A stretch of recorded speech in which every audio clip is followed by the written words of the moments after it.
All right, what's up, everybody? We are into 11.6. We're kind of bouncing around a little bit, but that's all right. So today we're talking about how volume and similar figures are related, right? So remember way back when we were talking about just similar two-dimensional figures and how we had, remember similarity is same shape, different size. And if items are similar, then we create the scale factor. And the way we were able to make the scale factor was you're looking for the corresponding sides, the two sides that are in the same relative location. You make the fraction, and then you reduce it to get the scale factor. So let's say that these two prisms are similar. All right, so let's quickly review surface area ratios of similar figures. So I'm going to give some lengths here. So the prism on the left is 3 wide by 6 deep by 2 feet high. And then the prism on the right, I'm only telling you that it's 9 feet wide. Okay, but I am telling you that they're similar. All right. Now, remember that surface area of a prism is double the base area plus the perimeter of the base times the height. And so if we were to find the surface area of this prism, our base area is 6 times 3, so 18. Our perimeter of our base is 6 plus 12 more, so 18. And then finally, the height of our prism is 2 feet. Okay, and again, guys, I'm using the bottom 3 by 6 side as my base.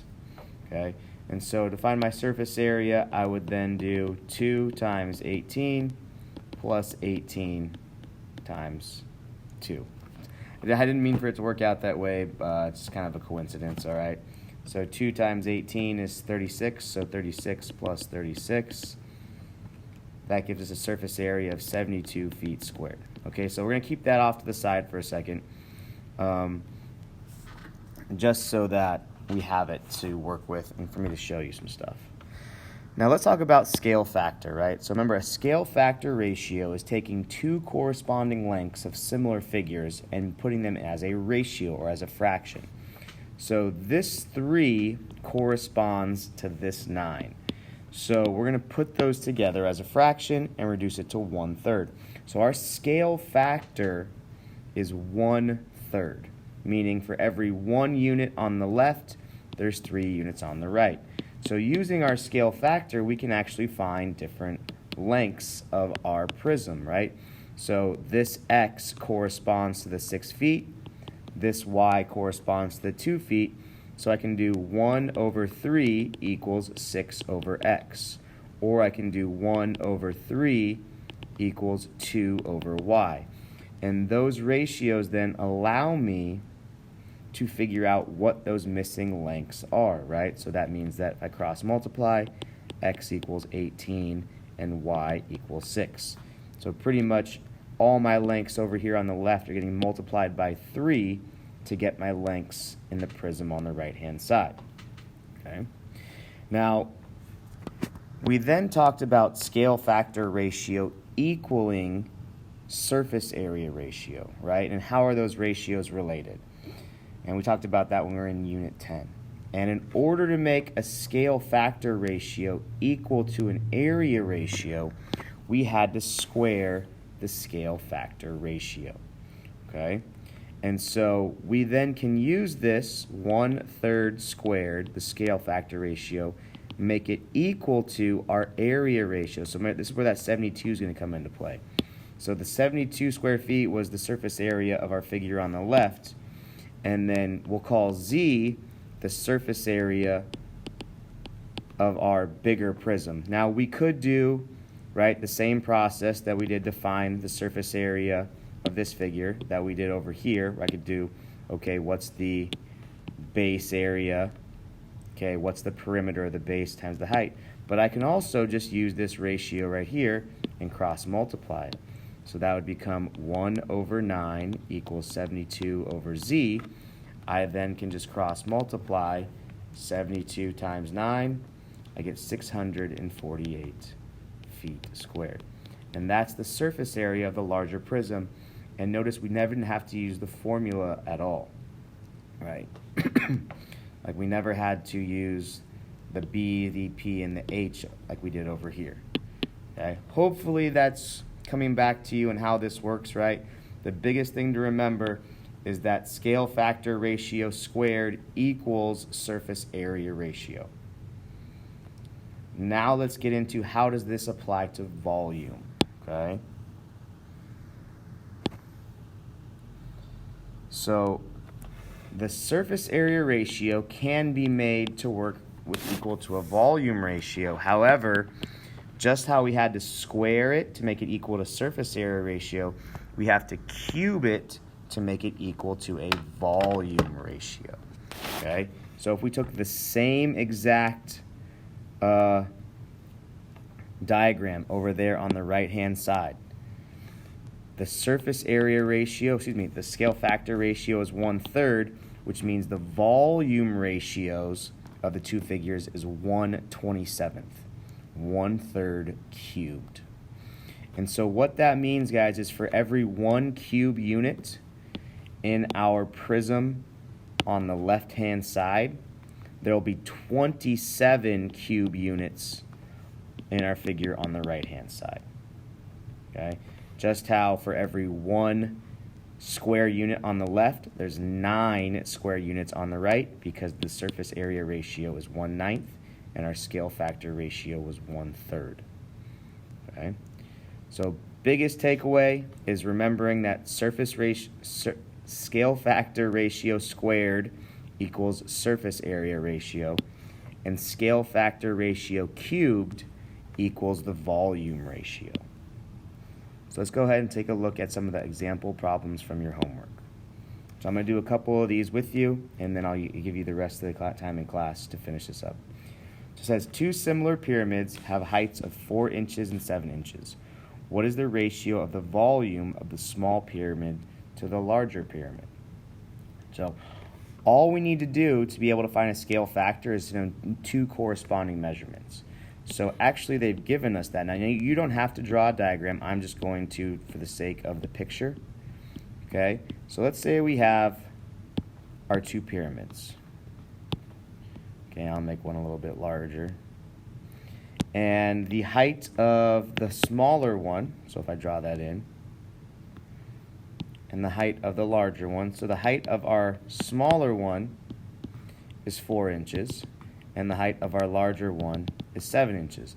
Now they already told us that these are similar. So that means my scale factor ratio is 4/7. The reason why it's 4/7 is because the heights are corresponding, because they're similar figures. So to get my volume ratio, all I have to do is take my scale factor ratio and cube it. Now it's important to remember that the cube applies to the 4 and to the 7. Okay, so we would do 4 to the 3rd power. Okay, on your calculator you're looking for the caret button. So 4 caret button 3, 7 caret button 3, or you can just do 4 times 4 times 4. Up to you. Okay? So that's going to be 64 over, and then 7 to the 3rd power is 343. Now, as long as your scale factor ratio is reduced before you cube it, you shouldn't have to reduce it after the fact.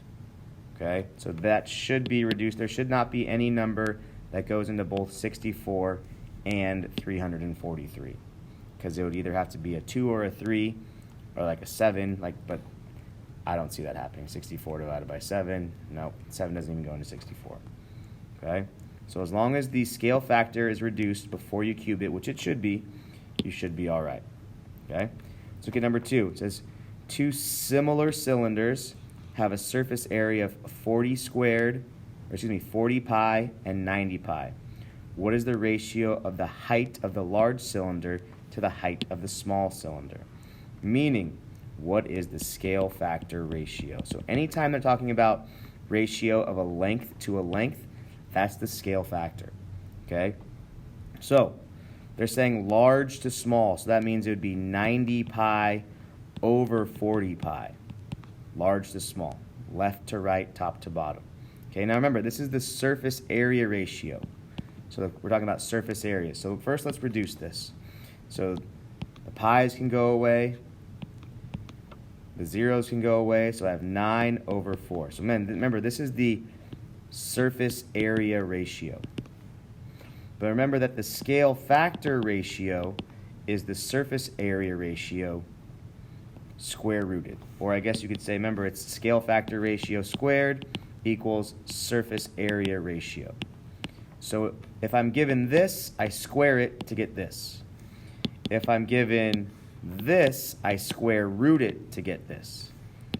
So since we already know the surface area ratio, I'm going to take this 9/4 and square root it to get my scale factor ratio. Square root of 9 is 3. Square root of 4 is 2.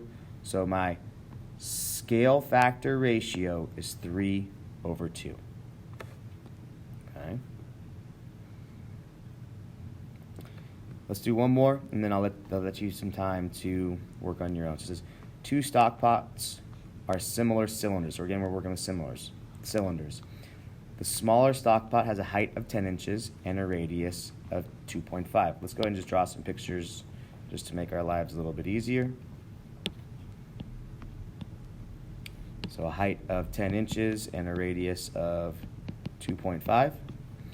The larger stock pot has a height of 16 inches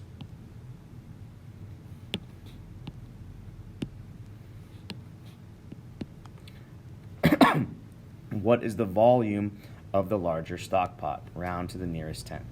Okay, so here's how this works. First off, find your scale factor ratio. 10 corresponds to 16. Reduce it by 2. So our scale factor ratio is 5/8. Okay. Now, in order to be able to make a volume ratio to find a missing volume, we have to first find the volume of one of our figures. Okay. So I'm gonna have to find the volume of the cylinder where I know the radius. So remember, volume of the cylinder is area of the base times the height. Well, my base is pi r squared, and my height is 10. So I'm going to do 2.5 squared times 3.14. So now I'm at 19.625 times 10. So my volume of the cylinder that I know is 196.25. So now what we do is we make a ratio of our scale factor ratio equal to our volume ratio. So I'm going to call the volume of the larger one y. Okay? And so notice how that's why I put this variable down here. Now, as it is, these are not equal, right? Because this is a scale factor ratio, this is a volume ratio. In order to make them equal, I have to cube the scale factor ratio. So 5 to the third power is 125. 8 to the third power is 512. Now I can make them equal. And now I'm ready to cross multiply. So I get 125y equals 512 times 196.25. It's going to be a big number. I get 100,480. I'm then going to divide that by 125.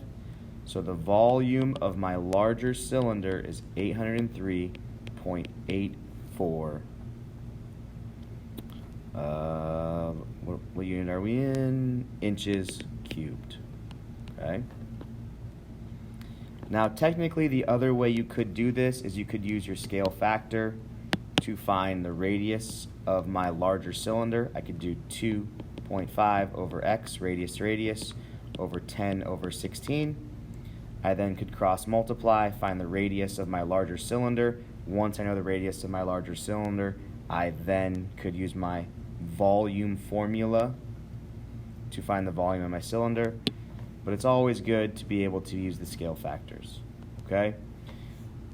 If you're a little confused, please ask questions, okay? There's 8 problems total in today's homework, all right?